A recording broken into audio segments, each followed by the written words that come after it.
Welcome to the Raising the Boy podcast. I am your host, Joan Salmon. It is a pleasure to have you back again, where we talk about raising the boy and nothing else. The narrative that the boy can do it on his own is so flawed, but also the fact that with the women emancipation, the boy has taken the back seat is such a saddening thing. Now, this episode, we are going to talk about, has the boy taken the back seat because of women emancipation? Has he just been thrown out there? With me is Daniel Comonda, a very dear friend of mine and a father. There is no better person to have here than him because he's raised boys and he knows what it means to have a boy that is strayed or a boy that is just there. Welcome, Danny. Thank you very much. Thank you for having me. It is a pleasure. Yep. Yes. So, the narrative is with this women emancipation, which is not a bad thing. Has the boy taken the back seat? And if yes, how?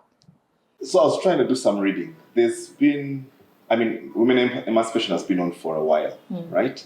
And so society and the trends have been lifting the woman, lifting the girl child. The concern here is that the boy has been ignored. Very true. And in being ignored, there's not been any development for them as a boy child. And that's where we find ourselves.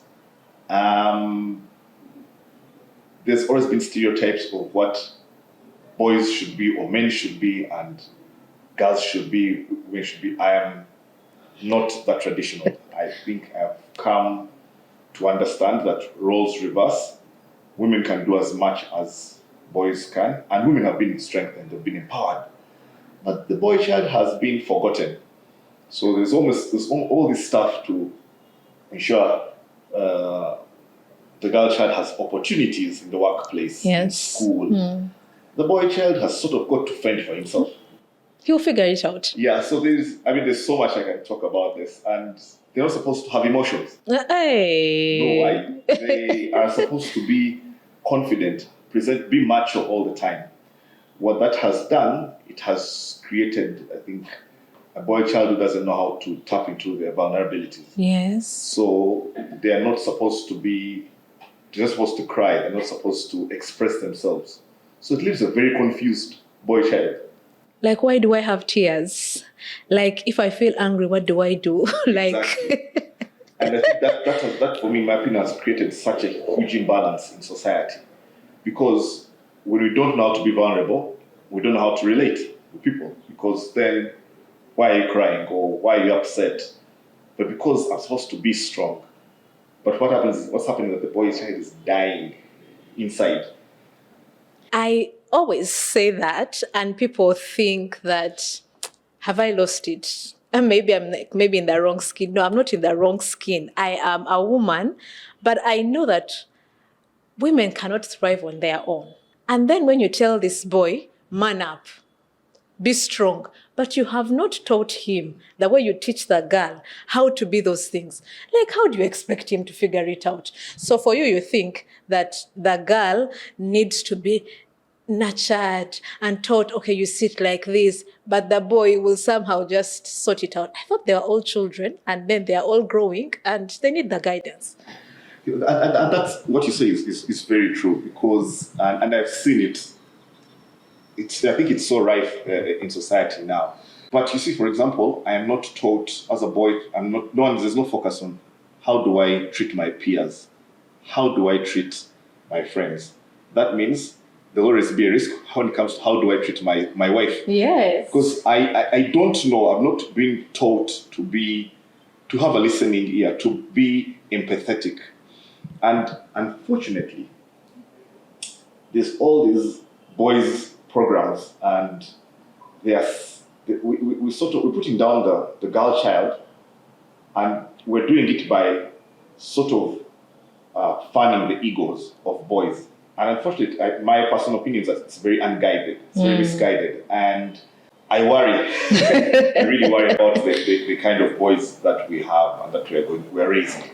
Because when you talk about, I don't know how to treat my wife, you see, we are up here in policy, making policies about gender-based violence, making a lot of conversations, for lack of a better word, about why men are beating women, what should we do, castrate them.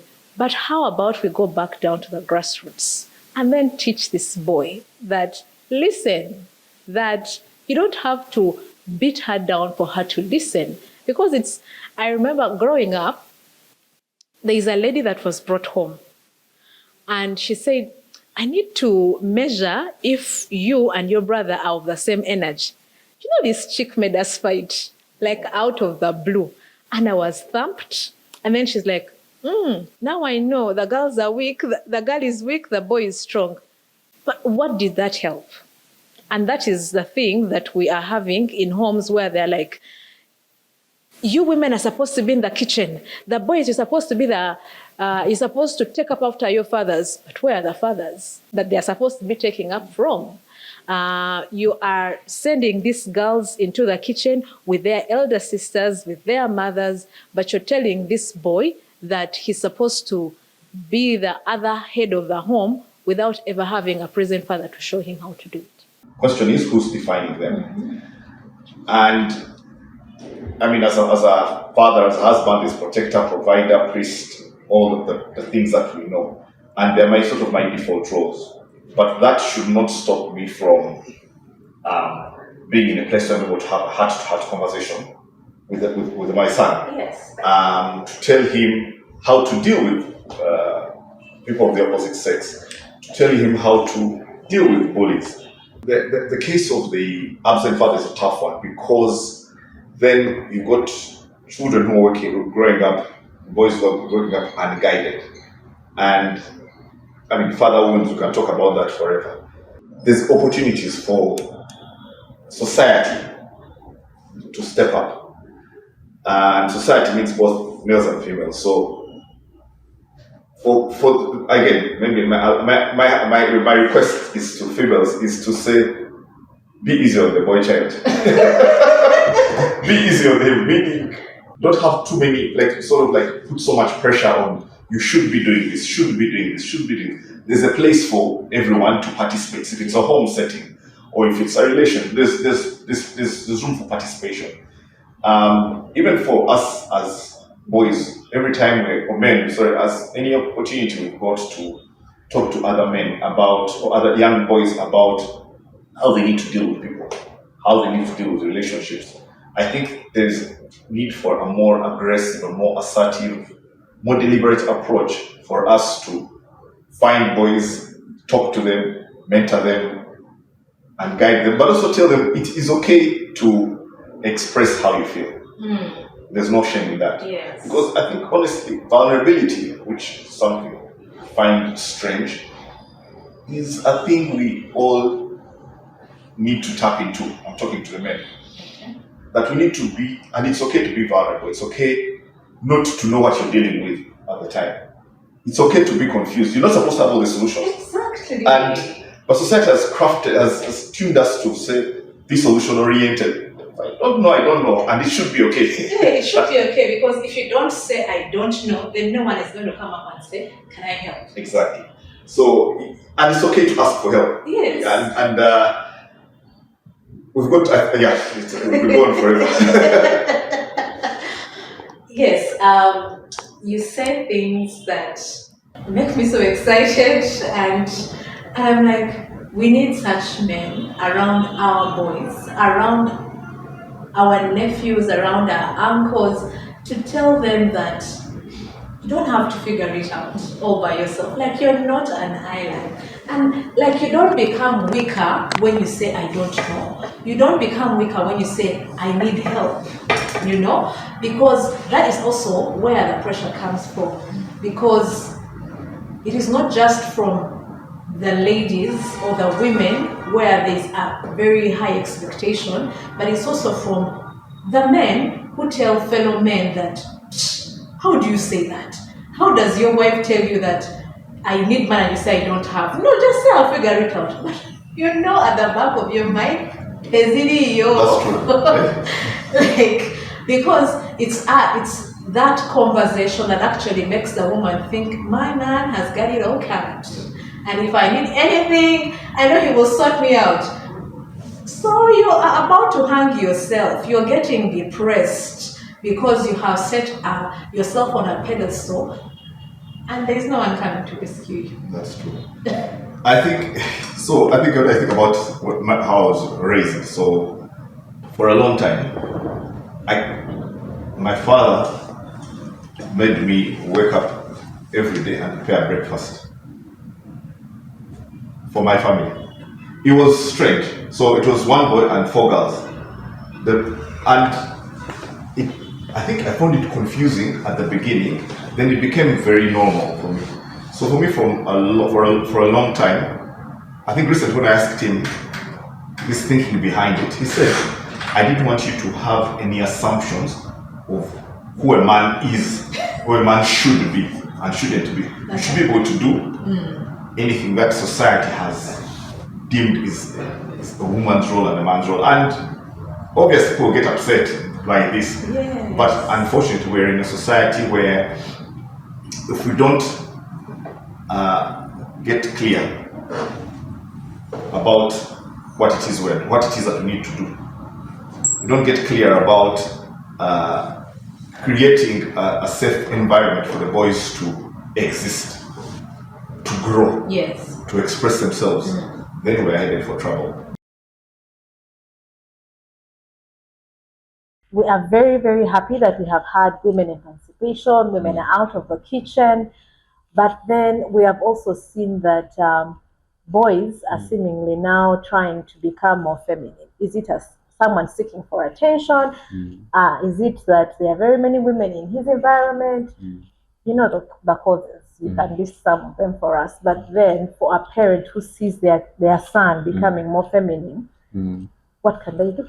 Thank you. And we really must begin by appreciating that the emancipation came in handy the past few decades, and it was helpful to bridge the gaps that were there historically for work, for exposure, for participating in different career opportunities and things. And we've seen growing benefits from that. But we must also appreciate that the happening of that overshadowed the boy child. And it went on that the boys then were left behind, were under-mentored, actually not mentored at all. And along the way, they got lost.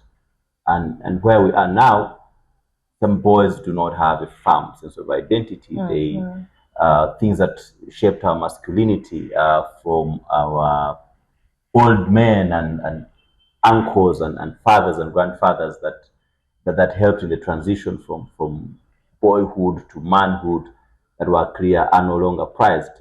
Strength and resilience in community is no longer prized. So boys find it easy to do what is easy for them, and so not work as hard, not take pride in being a boy, in taking initiatives and doing much more. So truly that has happened, and so unfortunate. Some boys are falling victims of such behaviors that are feminine. Okay. Yeah, because there's no mentorship for them. Okay. Yeah. So what can this parent do, be it a mother, a father, or just the couple? What can they do to ensure that their boy gets back to to the line. To the line. So thank you for asking that. From a family level to a collective effort of different institutions and spaces like church, like schools, like community engagements. They all must be involved in creating safer spaces for boys to come and express themselves confidently, where talking about your weaknesses and challenges is not seen as weak, but then they're going to be embraced and told, okay, this can happen because you're human, but then this is what you're capable of doing as a man, and here is what can be able to support you. And to build that family in them and challenge them, help them level up their ability to be resilient and strong and be the kind of leaders they're meant to be in community, to still now go back celebrating a man, a young boy growing to responsibility and looking forward to leadership, to being a protector, to being a provider, to being that leader. And again, from a servant perspective, Yes. where masculinity is seen with gentleness, the strength is for building with love and commitment to protect and to be used to serve rather than to hurt or batter. So that with compassion, really, Yes. to lead with compassion, that kind of thing. Because and the time to do that is now, and single mothers or mothers even in a house where they're both parents won't be able to do that if the fathers are not going to be intentionally present, because what the mother will do is continuously telling the boy who is struggling to be a man, but the boy will never get to see how that practically ought to happen. So what happens is that if you don't commit as men to step in that position to mentor the boys, we're going to leave a future of broken men that we're going to be trying to fix. If we don't mentor the boys, we're going to leave our whole future fixing the broken men. And it's happening right now. Very true. Yeah. So what I hear from you is modeling is very important. Yeah.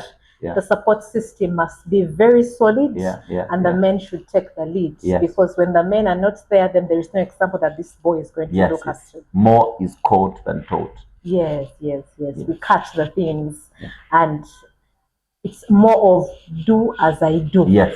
We should forget the thing of do as I say. That's for the lazy people.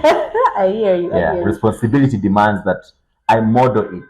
Yes. I model it. I can't hold you accountable to standard I'm not holding personally.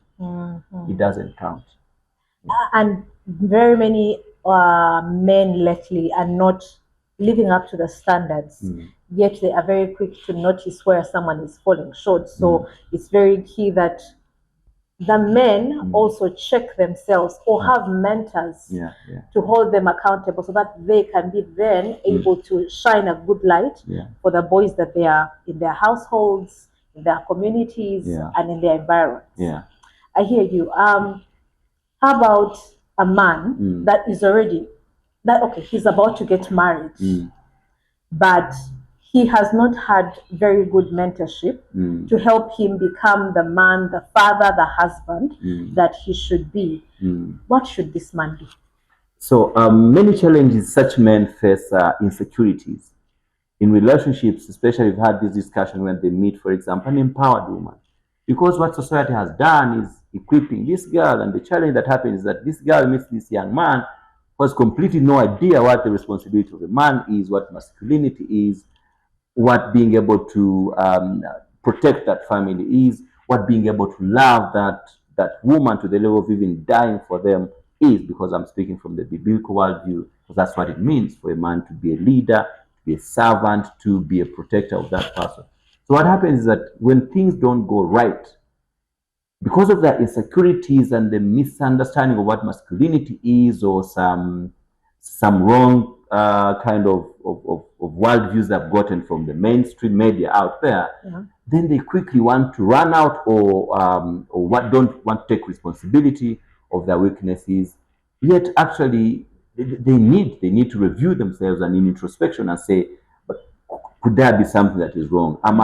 I don't have to be the mighty man who is unquestionable. Actually, a man who has no authority over him, fear that man. Yes. Every man should have a person they look to, who they're answerable to, who at least your wife can know that if I need to find out something about Martin and he's doing some things, I can be able to reach out to Edson, those some of my close friends, and talk to him and say, this husband of mine, your brother and friend, what's going on, A man that is who he's able to listen to. Exactly. He's able to hold him accountable and say, this is our standard. It doesn't matter. And there are men who have been able to establish such rhythms. They have circles with their families, even including wives and children, that actually they have established that friendship of the wife can call this other man and say, this your brother, this your friend. I need some help. And the man himself, if he's vulnerable to that extent, has opened this space to say that, this is our accountability circle. If John talks about it, it's for the good of our family. Or else your fellow man would have called you out if they will notice something that you're doing. Actually, before even your wife said, they would have said, man, that's not what we are holding ourselves to. That's not the standard. When the father figure is missing to guide, to direct, to discipline, then there is no way that we are going to bring the boy child to level up, because the woman is not going to go backwards. There's I think I look at it from two perspectives. Yes, there's a case of maybe absentee fathers, and of course, in that setting, the expectation that the woman should do everything or fill the role of the father is going to be hard. It's impossible. Yeah. So what I've seen some of my friends do is they'll build a circle of men or father figures, Yeah. who then provide counsel and guidance to the boy child. However, the other thing is, someone said, I think, we're the total sum of who surround ourselves with. Very true. So if I'm surrounding myself with men who believe that male beings are superior to females, what am I passing on? Exactly that. Wrong, exactly, and that's what I'm passing on, and I'm seeing it growing in society, and it's a bit unfortunate. If I'm surrounding myself with men who say no, this when she questions, you don't. When she asks, don't respond, and the child grows seeing that. That's how he's going to run his home. That's how he's going to run his family. There's no two ways about it. So when it's in two parts, there's an opportunity for more fathers to step up in the role where there's a gap, but also for us as male beings, as males, to ensure that the people the counsel we're giving our children, the guidance we're giving our children, is the right one. Because they live in a society, and I mean, we talked about at the beginning, women have been emancipated, so they are confident more confident than before. Unfortunately, they're finding the boy child who is not confident. So what ends up happening is that he wants to now assert himself in that position. By asserting himself, when there's cases of violence, there's cases of abuse, etc. Yep. You say it so well. So someone once said, I'll speak for women, when women are raising their sons, they need to ask themselves, is this the boy that I would want to, if I look at this boy, would I want his character to be my husband? Because we have forgotten the fact that, you're not raising this boy for yourself. This boy is going to become someone's uncle, is going to become someone's father, is going to become someone's husband. You're raising him without putting in the effort. You're not minding about how he handles his emotions. You're not minding about his hygiene. You're only minding about the girl. But is that the sum total of who you want if the roles were reversed to be your husband? Interesting way of looking at it. We need to educate ourselves more. I think that's the way I'd like to look at it. And this just goes to both gender. Is that we need to educate ourselves more about one, what's currently happening in society, what's the narrative out there.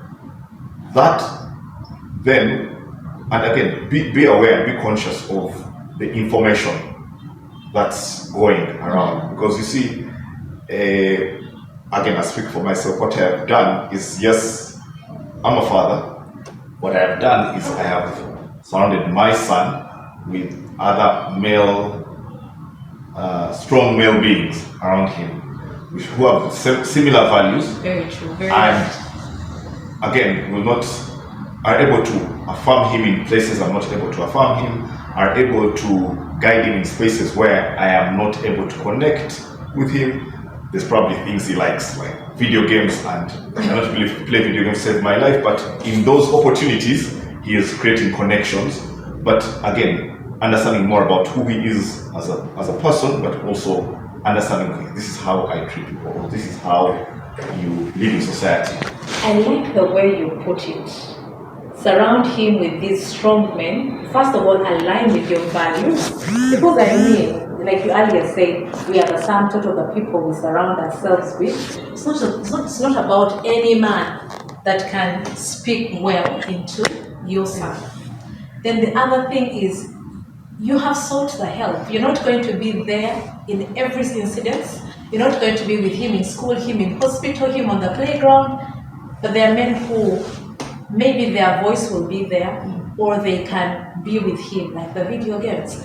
But then the other thing is, you have allowed these men to be your extension in this parenting journey, which speaks to the fact that you cannot do everything on your own. You're not an alpha male that maybe has 8 hands. Or the thing of, where our parents, the teacher would tell us, I have eyes at the back of my head. It's not going to happen. And for me, it just speaks a very strong thing that we need to parent as a community. While we think that the digital age has taken away interaction, it actually has made it very much more important, because there is the virtual world, which we also need to censor, and then there is the physical world, and we need to be very, very aware of that. Which then drives to the fact that you connect with your son to see what he understands, Yes. so that you can feed that need in whichever way you see possible. I think it's one thing I'd add is that I think I believe the opportunity we have is to, again, I don't see that focus on the boy child in terms of allowing him to express himself, allowing him to be emotional about if he's upset, it should not be that he should be a tough face all the time. If he's feeling let down or betrayed, he should be able to express himself. And I think we need to normalize it. And therein lies the opportunity for the boy child to be able to step up. There's been so many girl-child mentorship programs. There have not been too many for men. No. If they are there, some are sort of, I think, I disagree with the narrative that, you're a superior being compared to women. I disagree with that, absolutely. And I think it's to tell them to create mentorship programs for the boys to allow them to take their place. Yes. That way, when they're vulnerable, that way they know how to deal with society, that way they know how to live among others, and they are trained, okay, this is how you deal with life, this is how you do. Then they're able to step up to their place. So for me, it's not really it's not a competition. No, it's never. It's creating opportunities for the boy child to be able to be at par, if I may put it that with the girl child. So when you spoke about taking the place, it is something that I've always talked about, in the sense of the man needs to get back to his throne. But you see, on this throne, there is always the second seat for the queen. So the queen is a necessary being. So the thing of the man is superior, or the man is going to trample over the woman, should never exist. Because I can tell you, when we read in the Bible, the queen actually, in subtle ways, found a way to get the king to do things that other men would never get him to do. So she has her place, and he has his place. So why not just embrace who we are and be happy? Because there is no competition. We are just living a happy life, because ultimately what our children see us do is what they will do, and we are just perpetuating a generation that will just carry on the values that we have created for home. So for me, when all is said and done, the boy child matters. But and also another picture that comes to my mind when you say level up, imagine a man that knows his place. He will not fight to actually lead. He will lead whether he is patting a child, telling them they're sorry. He will lead even when he's cleaning plates. He will lead even when he's cleaning the toilet. Because he's showing the child that when you have messed up the toilet, you clean it, because then you will create a clean environment. he is showing this little child, this young child, that when you are hurt, there is someone who is always going to have your back. Like he's effortlessly living. And rather than a man who has no power whatsoever and is just trying to say, I need to show them that I am the man. I need to show them that I exist. Like, you know you're there. You're not just air. And it all gets back to us, the parents. So as we wrap this up, apart from the mentorship, what would you tell parents on a whole about helping the boy to actually get up there?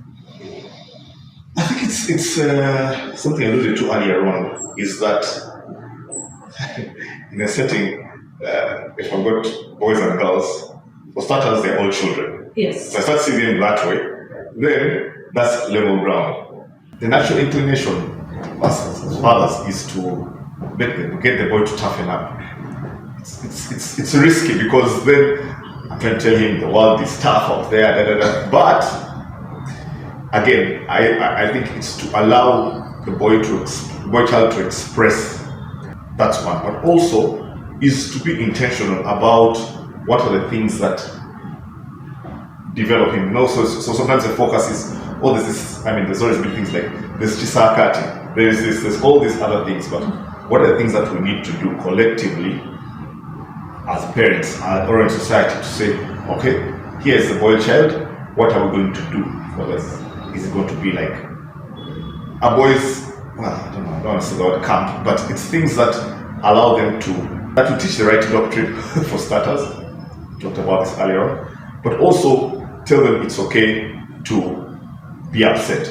It's okay to feel failure because we have not been allowed to fail. Very true. We are supposed to be having money all the time. Excellent. It doesn't work like that. Excellent, fine, and all those things. It doesn't work like that. And I think we need to get to a space of saying it is okay. I am in the down now, but I will get up, and it's okay. Yes. And I think for me, it's just let's normalize affirming the boy. Let's normalize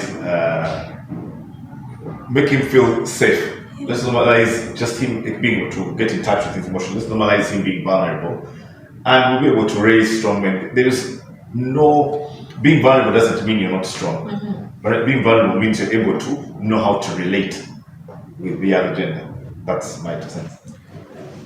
You have just pushed us to our next episode where we will be talking about the feminization of boys, because when you talk about vulnerability, many people think you're becoming feminine, but when you're vulnerable, you're actually strong. Because imagine you can stop and say, I feel angry, and what can I do when I'm angry? You can stop and say, this person is angry, what have I done? What place do I have in the fact that our conversation made them angry? That is very strong. And he puts it so well that we need the community to grow this boy. We need the community to ensure that this boy grows up right. So I'll give an analogy of a climbing tree. It just goes anyhow. But imagine that climbing tree had a trellis, and so the growth is guided. There will be better production because it will not be struggling to find where to go. And you will also be able to find the fruits because they're not scattered everywhere around. And that is what we are saying for the boy child. While we raise the woman and the girl to know their place and to take it up, to find opportunities and embrace them, we also need to remind the boy that, look here, young man, you matter. And you must take your place, because whether we like it or not, a family without that sense of structure becomes confused along the way. And we are ensuring that we have grounded families, because with grounded families, then we have a grounded country. It's been a pleasure having you, and thank you very much, Dani, for making time and sharing such beautiful nuggets. Till next time, it is the Raising the Boy podcast. Cheers.